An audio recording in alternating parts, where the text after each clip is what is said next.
The death of Julius Caesar didn't restore the Republic, it marked the end of any hope for it. The very institution meant to safeguard Rome from kingship had assassinated a man who held absolute power.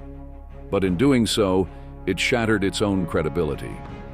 Instead of returning to balance, the Republic fell into deeper chaos, setting the stage for a new kind of leadership. One cloaked in tradition, but wielding imperial power. The aftermath of Caesar's murder sent shockwaves through the city. His killers claimed to be liberators, defenders of the old ways, but they were unprepared for the fury that followed. The people mourned Caesar. Riots erupted in the streets. With no clear succession, various factions scrambled for control. Civil war, already a familiar scourge, ignited once more. This time, it would not end with compromise, but with total transformation. Emerging from the uncertainty was a surprising figure, Gaius Octavius, Caesar's 18-year-old grandnephew and adopted son. Though young and physically frail, Octavian was shrewd, calculating, and politically astute beyond his years. He wasted no time asserting his claim as Caesar's rightful heir. Many underestimated him, but his loyalty from Caesar's veterans and his talent for maneuvering would soon make him the most powerful man in Rome. To stabilize the situation, Octavian formed an alliance with Mark Antony, Caesar's former general, and Lepidus, a powerful politician. This second triumvirate, sanctioned by law, gave them control over Rome's armies and territories. Together they hunted down Caesar's assassins, culminating in a decisive victory at the Battle of Philippi. Brutus and Cassius, the lead conspirators, took their own lives. The Republic's defenders had fallen, but the alliance was already fraying.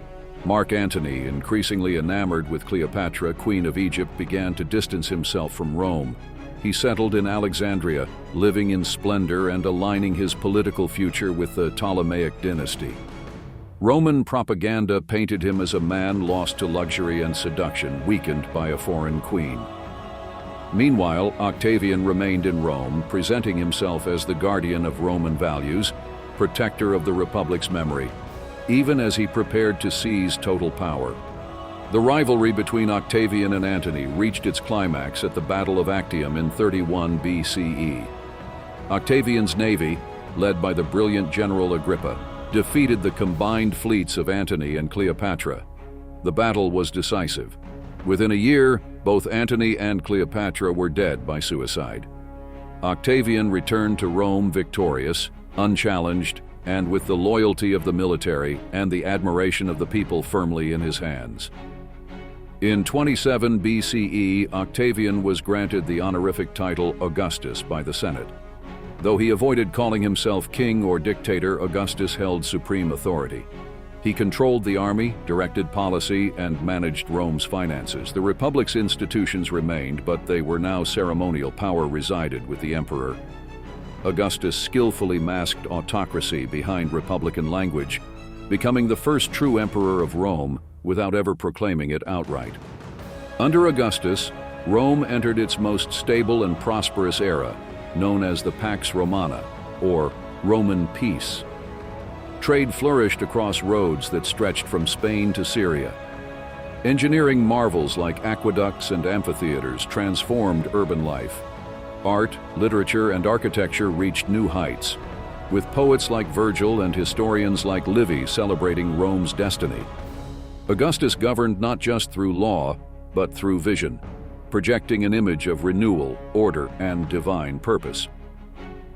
Augustus ruled for over 4 decades, carefully preparing for succession. He established dynastic principles without declaring a monarchy, grooming his stepson Tiberius as heir. After Augustus's death in 14 CE, Tiberius took power, continuing the imperial system. But not all successors matched Augustus's brilliance. The Julio-Claudian dynasty became infamous for excess, cruelty, and instability, with each emperor reshaping the empire's image, for better or worse.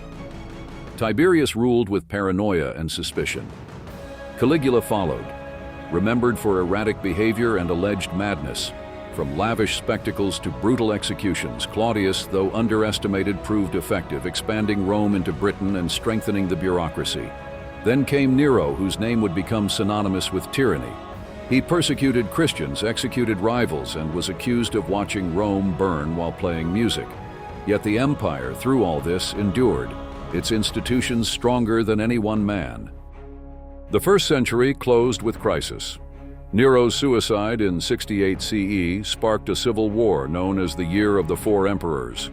But from this turmoil rose the Flavian dynasty and later the Antonines. It was during this time that Rome reached its territorial height.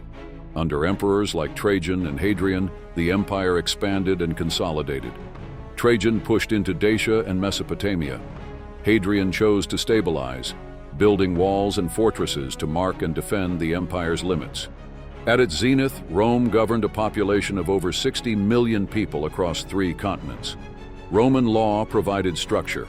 Latin and Greek unified diverse peoples. Citizenship, once exclusive, expanded to include more of the empire's inhabitants, but beneath the surface, cracks began to form. Military costs soared. Plagues weakened manpower. Local elites grew powerful while the central government struggled to maintain direct control. The empire, vast and proud, was straining under its own weight. One of the last great emperors of this golden age was Marcus Aurelius. Known as the philosopher king, he ruled with wisdom, composing his meditations amid war and responsibility, but his death in 180 CE marked a turning point. His son Commodus inherited the throne, and with him the rot returned. Commodus saw himself as a living god, paraded as Hercules, and fought in gladiator games for show. His assassination in 192 CE opened the floodgates to deeper crisis. The 3rd century was marked by near-total collapse. Between 235 and 284 CE, Rome saw more than 20 emperors, many rising through military coups, most dying violent deaths. Civil wars were constant. Provinces like Gaul in the east briefly broke away. The economy faltered. Inflation ran rampant. Gold coins were replaced with worthless metal. Cities shrank. Roman confidence eroded as frontiers fell and emperors rose and fell like waves. In the midst of this chaos came Diocletian, a man of humble birth who seized power and implemented radical reforms. He divided the empire into east and west, each with its own emperor and subordinate. This tetrarchy aimed to ensure smoother succession and control. Diocletian also reformed the military and tax systems, making government more efficient and defense more reliable. Though harsh, his rule brought temporary stability to a fractured empire. After Diocletian's retirement, more civil wars followed, but out of this turbulence came Constantine the Great. Constantine defeated his rivals, became sole emperor, and made 2 decisions that reshaped the world. First, he legalized Christianity with the Edict of Milan, ending centuries of persecution. Second, he founded a new capital, Constantinople, strategically placed in the east, and destined to become one of the greatest cities in history. With Constantine's reforms, the Eastern Roman Empire grew in strength and wealth, but the West continued to decline. The Western army increasingly relied on foreign mercenaries, Visigoths, Vandals, and others, who were often loyal only to their generals. Corruption plagued the administration. Infrastructure crumbled. The Senate, once the heart of Roman governance, became ceremonial and powerless. In 410 CE, Rome experienced a trauma it had not seen in 800 years. It was sacked. Alaric and his Visigothic forces breached the city. Though they did not burn it to the ground, the symbolic damage was enormous. Rome was no longer the center of the world. The unthinkable had happened. The eternal city had been violated. Confidence in the empire's strength was shattered across the provinces. Over the next decades, the Western Empire deteriorated further. Power passed between weak emperors and ambitious generals. Whole regions fell into the hands of Germanic tribes. Britain was abandoned, Gaul fractured, even Italy came under siege.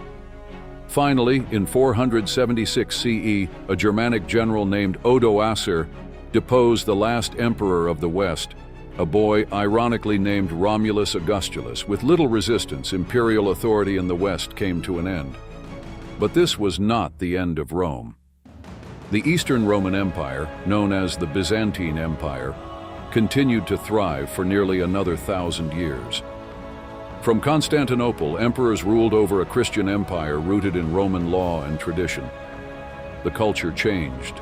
the language shifted to Greek. But the flame of Rome remained alive in the East. And even in the West, the Roman legacy endured. Roman roads became the paths of pilgrims and kings. Roman law shaped the legal systems of Europe. Latin evolved into the Romance languages, Italian, French, Spanish, and more. The idea of Rome, its power, its discipline, its reach, would inspire empires for centuries to come. Rome, as a political entity, had fallen. But as a civilizational force, it had just begun to leave its deepest mark. In ruins and in law, in language and in memory, Rome became the foundation upon which the modern Western world would be built. The empire was gone, but its echo never faded. Enjoying the journey through history? Make sure to hit that subscribe button and join our community of history enthusiasts. Don't forget to leave a comment below. Tell us what you think, share your favorite historical insights, or suggest a topic you'd love to see us explore. And if you know someone who would love diving into the past, share this video with them. Let's uncover history together.